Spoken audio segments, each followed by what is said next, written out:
ஏன்னா அலா சதுரிகின்னு வருது. அலாவுக்கு இந்த வகாபேலுக்கு அர்த்தமும் ஒரு அர்த்தம் தான். அலாவுக்கு டிஷன்ல 1000 அர்த்தம் இருக்கும்.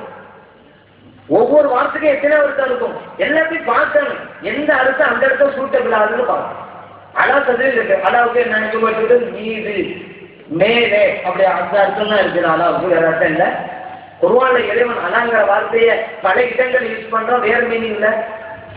இப்ப பாருங்க, இறை மறுப்பாளர்களுடைய கபருக்கு பக்கத்தில் இருக்காதீர்கள், வரா தப்பும் அலா கபரிங்கிற. இங்க கபருக்கு மேலே நிற்காதீங்கிறல்ல, கபருக்கு மேல உட்காரவே கூடாது. இது எந்த கபரிலையும் சரிதான். ஆனா இறைவன் இந்த வசனத்துல சொல்றான், கபருக்கு அருகிலே நிற்காதீர்கள். யாருடைய கபரு? இறை மறுப்பாளருடைய. ஏன்னா தியானத்துங்கிறது இறை நம்பிக்கையாளர்களுடைய கபர்களுக்கு தான் தியானத்து. இறை மறுப்பாளர்களுடைய கபர்களுக்கு தியானத்து இல்லை. அல்லாவே தடை செஞ்சுட்டான். வலா தப்பும் அலா கபரி. இறை மறுப்பாளர்களுடைய கபருக்கு பக்கத்திற்கு நீங்கள் செல்லாதது அங்க நிற்காதது எல்லாம் தர போட்டான். இப்போ அலாங்கிற வார்த்தை இருக்குது. என்ன மீனிங்? மேலையா பக்கத்தில் இருக்காங்க. மூசா அலைஹிஸ்ஸலாம் சொன்னாங்கல்ல, அவ் அஜிது அலன்னாருதா, மனைவிட்ட சொல்றாங்க, அங்க நெருப்பு தெரியுது, நான் அது பக்கத்துல போய் வழி தெரிஞ்சுக்கிட்டு வர்றேன் அப்படின்னு போறாங்க.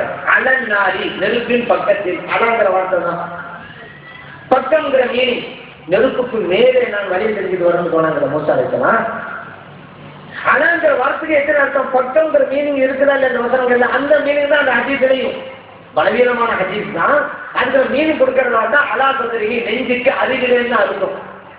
ஏன்னா ஜரீர் நபி ரலியல்லாஹு சொல்றாங்க, அலி ரலியல்லாஹு அன்ஹு அவங்களை நான் பார்த்தேன், ஸல்லல்லாஹு அலைஹி வஸல்லம் அவர்களிடமிருந்து பாடம் பெற்றவர்கள் எல்லாம் அலி ரலியல்லாஹு அன்ஹு. அலி ரலியல்லாஹு அன்ஹு தொழுகையில கையை கட்டுறாங்க, ஃபௌக சுர்ரதி, தொப்புளுக்கு மேலாக. இது அபூ தாவூதுல இருக்குது.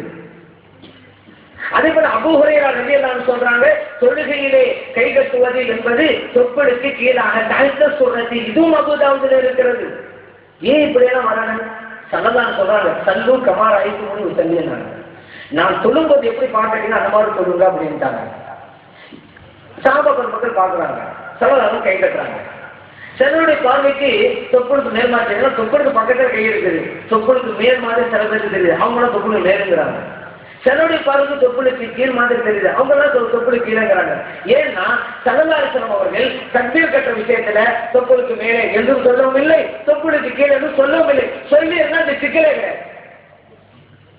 என்ன பாருங்க சொல்லுங்க பார்க்க. இப்ப இதுல நமக்கு ஒரு விஷயம் தெளிவாகி போச்சு, எந்த வகையிலே கை நெஞ்சுக்கு போகலன்னு மட்டும் தெரியுது. ஏன்னா நெஞ்சில போயிருந்தா இந்த கருத்துல கூட வந்திருக்காரு, தொப்புளுக்கு மேலா தொப்புளுக்கு கீழே மேற்கையில், அதான் தெளிவாக தெரியுது. அப்ப இல்லைங்கிறது தெளிவாகி போச்சு. அவன் மதவக்காரர்கள் அவங்க ஹதீஸ் பின்பற்றி தான் செய்றாங்க. அவன் தொப்புளுக்கு கீழே என்பதற்கும் ஹதீஸ் இருக்கிறது, தொப்புளுக்கு மேலே என்பதற்கும் ஹதீஸ் இருக்கிறது.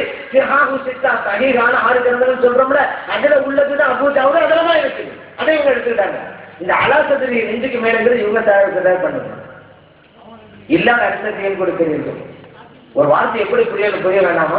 அப்ப அலாவுக்கு என்ன அர்த்தம் கேட்டா பக்கத்தில். அப்பதான் அர்த்தம் தொப்புளுக்கு மேலே ஹதீஸ் இருக்கிறதுல நெஞ்சுக்கு அருகில் பக்கத்தில் கரெக்டா வருது.